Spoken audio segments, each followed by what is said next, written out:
Week counter है, already 100 के ऊपर ये चल रहा है। हालांकि मुझे याद है इसके नीचे जा चुका था एक समय था, आईटी काउंटर पे जो रिबाउंड आया उसके बाद इस काउंटर में तेजी आई, लेकिन यहाँ से फर्दर वीकनेस आपको देखने मिल सकती है। तो इसके लिए 100 रुपए के आसपास के लक्ष्य के लिए आज आप यहाँ बिकवाली कर सकते हैं। 105 का स्टॉप लॉस रखना है। 100 रुपए का लेवल अगर तोड़ता है तो यहाँ पे और गिरावट आपको इस काउंटर में देखने मिल सकती है, तो उस हिसाब से अपनी स्टॉप लॉस जो है आप यहाँ पे ट्रेल कर सकते हैं। लेकिन one of the weakest in overall space अगर आप देखेंगे तो फर्स्ट फ्लोर से मुझे याद है 135 के आसपास के लेवल थे, जहाँ पे इसने रेजिस्टेंस फेस किया था 130 135 के आसपास।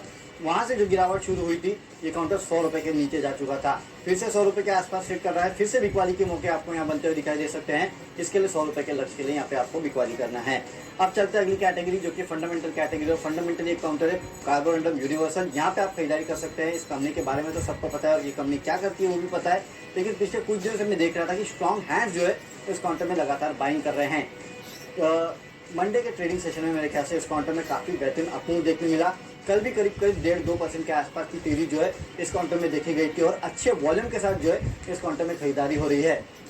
अगर आज मार्केट की गिरावट के साथ एक काउंटर गिरता है तो थोड़ा होल्ड कीजिएगा, उसके बाद आप खरीदारी जो है वो कर सकते हैं। इसके लिए स्टार्टिंग के 15 मिनट में आपको खरीदारी नहीं करना है, एक बात याद रखिएगा, क्योंकि स्टार्टिंग के 15 मिनट में तो आपको मार्केट जो है वो गैप डाउन ही मिलेगा और सारे स्टॉक जो है 3-5% नीचे ही मिलने वाले हैं। तो जो भी खरीदारी के हम कॉल्स दे रहे हैं 9:30 के बाद आप खरीदारी कीजिएगा, जब स्टैगर्ड वे में, और जब मार्केट में थोड़ा बहुत रिवर्सल आता है तब इन काउंटर में खरीदारी के अच्छे मौके बनते हैं। कार्बोरंडम यूनिवर्सल यहाँ पे 786 के लेवल के लिए खरीदारी करना है।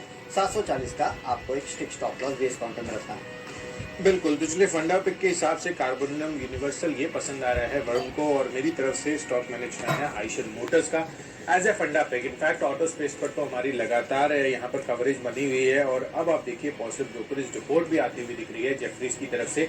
यहाँ पर टारगेट्स इन्होंने सिग्निफिकेंटली बढ़ा दिए हैं। 3000 रुपए का टारगेट ये पहले दे रहे थे, मौजूदा भाव से ऑलरेडी एक अच्छा अपसाइड का टारगेट दे रहे हैं, और अब आप देखिए यहाँ पर 3500 रुपए के टारगेट्स ये देते हुए नजर आ रहे हैं। और मेरा भी मानना है कि यहाँ पर ये लेवल्स इजीली अचीव हो सकते हैं। आपने देखा ही कि अभी यहाँ पर सीवी को लेकर, खासकर सीवी प्राइसेस को लेकर टाटा मोटर्स की तरफ से अपडेट आता हुआ दिखा था कि उन्होंने अपने प्राइस बढ़ा दिया है। तो आइशर मोटर्स भी जो इनका सीवी सेगमेंट है वहाँ पर प्राइस फर्दर हाइक अगर करते हैं तो डेफिनेटली इनके लिए भी काफी पॉजिटिव होगा। और रॉयल एनफील्ड की अगर आप बात करें तो प्रीमियम स्पेस की बाइक है, और यहाँ पर जिस तरह से विस्तार हो रहा है ग्लोबली इनकी बाइक्स को लेकर, जो ये सेल्स जो मार्केट एक्सपेंशन कर रहे हैं वो डेफिनेटली इनके लिए काफी पॉजिटिव रह सकता है। तो फंडामेंटली कोई प्रॉब्लम नहीं है, और यहाँ पर निचले स्तरों पर अच्छी खरीदारी के मौके बन सकते हैं आइशर मोटर्स पर। तो 3500 रुपए के लक्ष्य के लिए यहाँ पर अगले 12 महीनों के लिए आप निवेशित रह सकते हैं।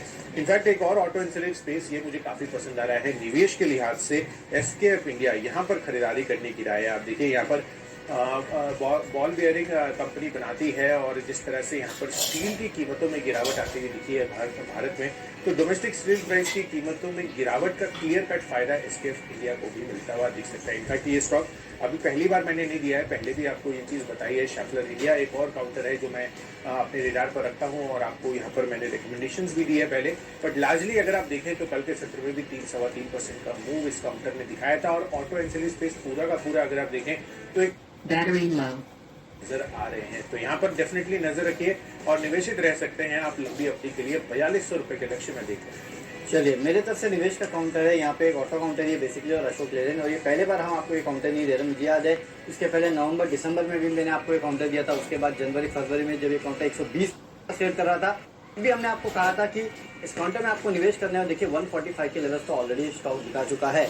इनफैक्ट जितने भी एक्सपर्ट्स से मैं बात कर रहा था लगातार सबके सब जो है वो अशोक लेलैंड पे बुलिश हो रहे हैं। इनफैक्ट हमारी टीम जो है वो भी अशोक लेलैंड पे बुलिश है। आपको याद होगा लगातार हमारी टीम ने यहाँ पे ट्रेडर्स डायरी में हो या फिर अलग अलग सेगमेंट्स में हो आपको अशोक लेलैंड में खरीदारी की सलाह दी है। और कमर्शियल व्हीकल का जो साइकिल है वो वैसे भी कहीं ना कहीं अब रिवाइव होते हुए दिखाई दे रहा है। तो अगर कमर्शियल व्हीकल का साइकिल रिवाइव होता है तो ये वो काउंटर है जिसमें अच्छी खासी तेजी बन सकती है। वैसे भी टाटा मोटर्स ने कल ऐलान किया है कि 1 तारीख से कमर्शियल व्हीकल के दाम जो है वो बढ़ाने वाले हैं। तो काफी सारे ट्रिगर्स है जो कि इस कंपनी के लिए प्ले आउट हो सकते हैं। तब भी हमने आपको कहा था कि 175 के लेवल के लिए खरीदारी कीजिएगा, अब भी कह रहे हैं कि 175 के लेवल के लिए खरीदारी कीजिएगा। आज हो सकता है कि मार्केट के मूड माहौल के साथ एक काउंटर गिरे, जितना नीचे आता है उतना आपके लिए खरीदारी के अच्छे मौके हैं। इसके लिए आप खरीदारी करके चल सकते हैं। 175 के लक्ष्य जो है आपको 4 महीने में काउंटर दिखा सकता है। अगली कैटेगरी न्यूज़ के दम पे है, और न्यूज़ के दम पे मुझे पसंद है आज हेवल्स, लेकिन यहाँ करनी है बिकवाली। बिकवाली इसके लिए करनी है क्योंकि एलईडी लाइट्स, लैंप्स और फिक्चर्स पे जो जीएसटी दरें हैं 12% से बढ़ा के 18% कर दी गई है, और इसका एक मैन्युफैक्चरर जो है वो हेवल्स भी है। तो इसका मार्क जो है आज हेवल्स पे पड़ सकता है। इनफैक्ट जितने एलईडी बनाने वाली कंपनीज है ना, उन पे इसकी मार पड़ सकती है। वैसे ही देखिए, रॉ मटेरियल कॉस्ट लगातार बढ़ते जा रहा था, इन कंपनीज की हालत खराब थी। अब जीएसटी भी बढ़ गया, थोड़ा बहुत रॉ मटेरियल कॉस्ट कम हुआ था तो यहाँ पे मार पड़ गई। तो इसका सीधा इम्पैक्ट जो आपको हेवल्स पे देखने मिलेगा। इसके लिए आज आप इक्वाली कर सकते हैं। 1075 के लक्ष्य देखने मिलेंगे, 1125 का स्टॉप लॉस भी आपको रखना है।